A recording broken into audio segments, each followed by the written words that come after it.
welcome to another edition of the Spread Academy. I am Coach Ron McKie, and what we're going to talk about today is defensive gaps. What are they? How can you identify them? And why are they important to know? This is the first time visiting my channel. Welcome. We talk all things football, offensive football, defensive football, special teams. Not really. We don't talk about special teams because what makes them special? I'm just kidding. If that's something you're interested in, hit that subscribe button and hit that bell notification right somewhere down below. And if you find this series valuable, if you find this video valuable, then please give me a thumbs up and let me know that it sounds good, you like it, and all that fun stuff. If you're just joining us, I am starting a new segment of this channel. It's called the Spread Academy. And what we're going to do is we're going to talk about a lot of the bare bones of just football in general, because I get asked a lot of questions like, hey, coach, what does personnel mean? What are techniques about? What is gaps? What are coverages? What are shells and all of that stuff? And I realize I need to do a better job of helping explain what football is, because when you're watching football, it is really fun to know exactly what is happening before it happens. And this is my way of giving back. So if this is something you like, please give us a thumbs up. Let me know how it is going. All right. Mario, what's going on, man? How you doing from Arizona? I hope you're staying cool. Trevor, how you doing from Hawaii? Is it morning time over there or is it night? I don't know the time difference right now. It's 9:20 p.m. right now on South Carolina. All right, so I'm going to switch to the desktop. And let's get into it, man. We're going to talk about gaps. And when I first started, let me go ahead and pull myself up.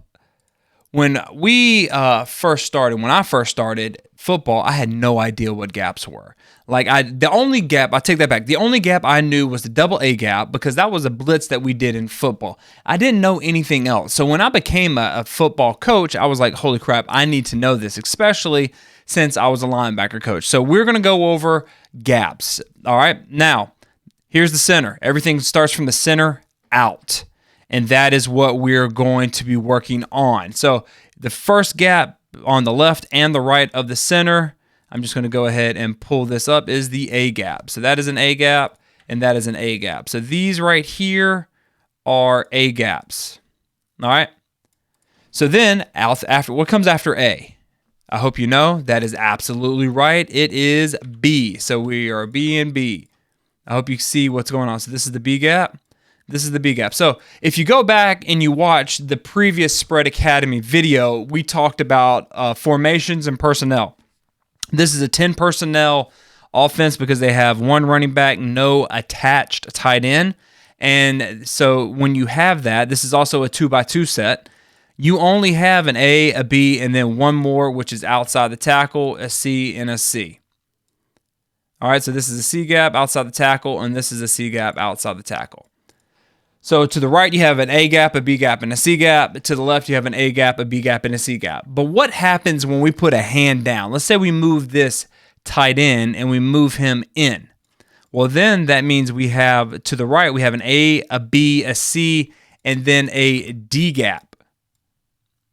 And why is this important? Why should we worry about, or what makes defenses worry about this?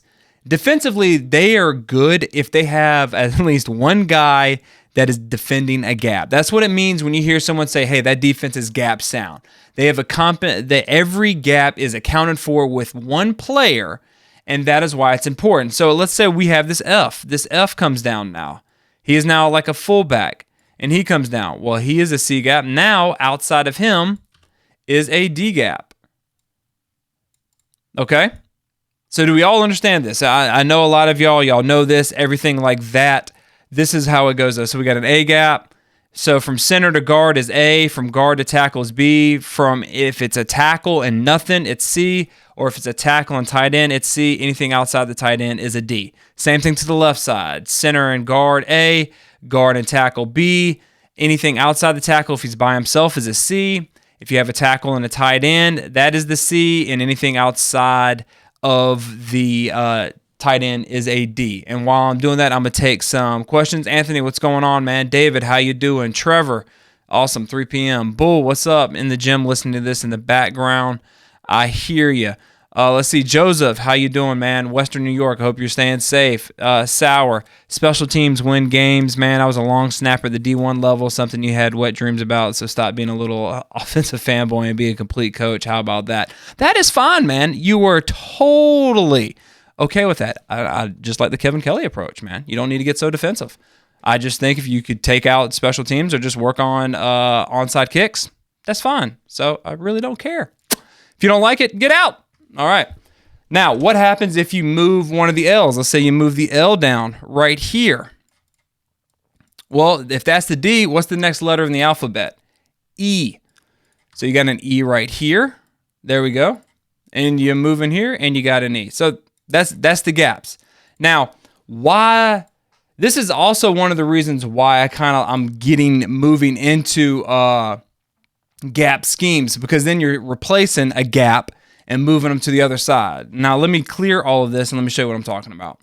And just wondering, in chat, how many of y'all actually like to run gap schemes, like a lot of gap schemes? We were predominantly inside zone, and I like that, but you're not adding additional gaps. Going back this Corona season, I've dived into gap schemes, counters, powers, everything like that, and I like what they have. Also, while we're on this, I get a lot of questions, and this can be something when we go over techniques. I'm going to go into the defensive techniques. Why does air raid teams or flexbone teams, why do they have big splits? Usually it's because you want to make that gap bigger. It's an easier for the air raid. It's an easier throwing lane. For the flexbone or the option teams, it's an easier running lane. And then it messes with the technique. So I'm going to talk about techniques in the next video. I just wanted to give you a little taste of that right before we get in there. All right, so let's say we are running. So let me draw these back up. A, B, and C.